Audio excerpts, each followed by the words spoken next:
Cantik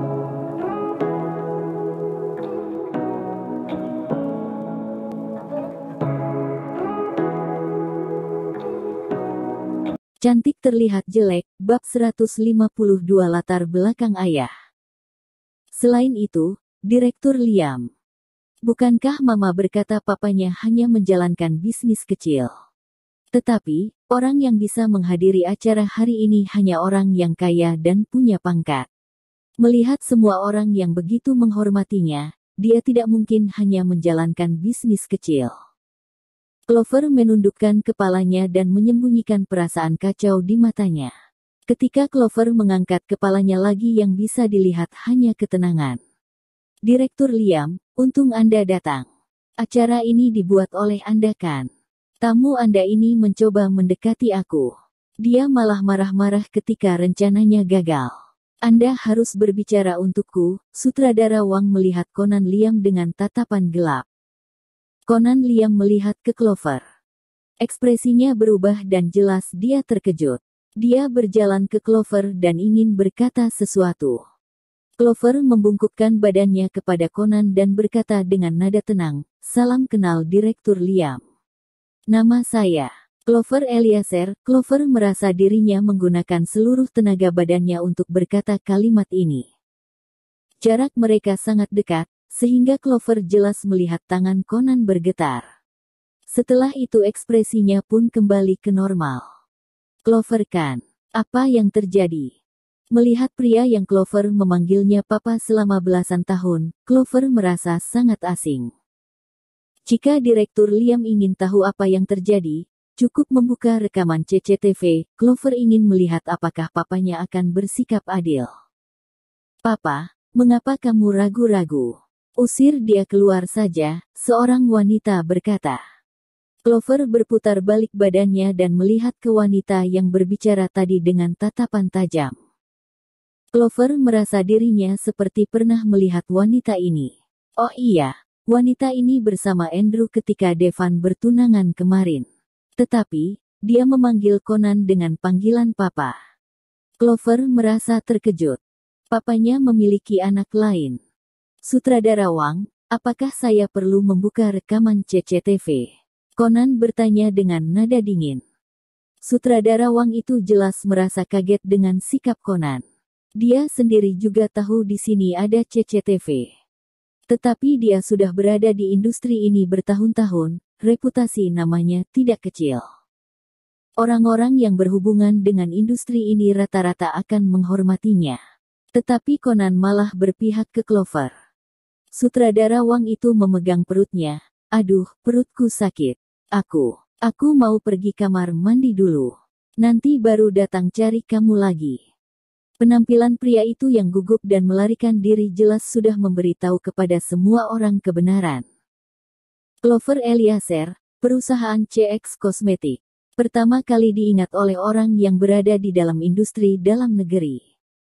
Felis yang masuk dari luar melihat keramaian yang mengelilingi Clover. Dia menghampiri Clover dan bertanya, "Apa yang terjadi?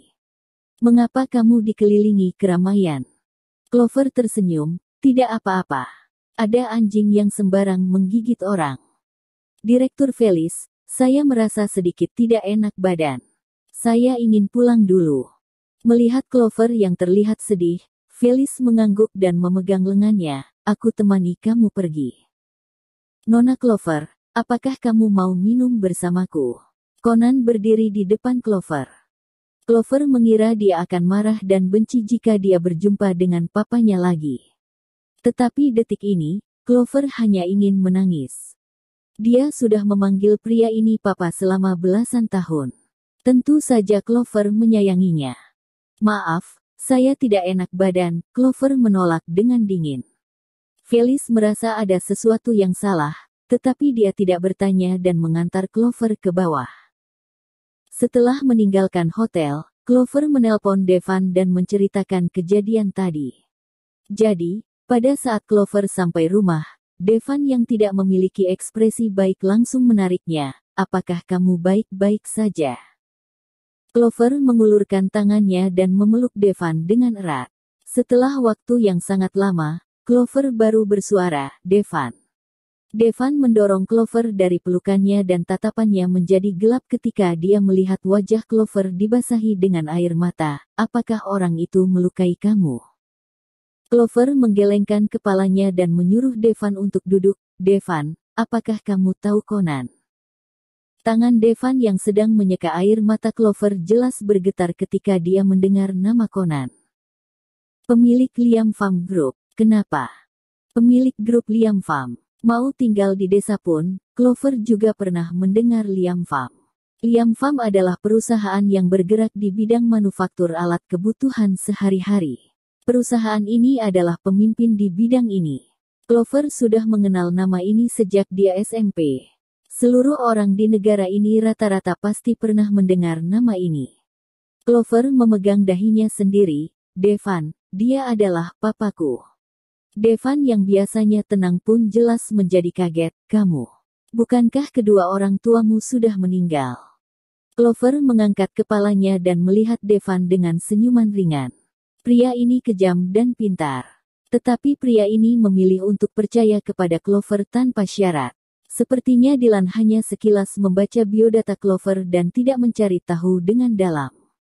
Simon dan Yuta saja bisa tahu semua biodata Clover sebelum 18 tahun itu biodata palsu. Pria ini tidak mungkin tidak tahu. Tetapi, dia memilih untuk percaya kepada Clover. Pikir sampai sini, Clover merasa sangat terharu. Aku membohongi kamu.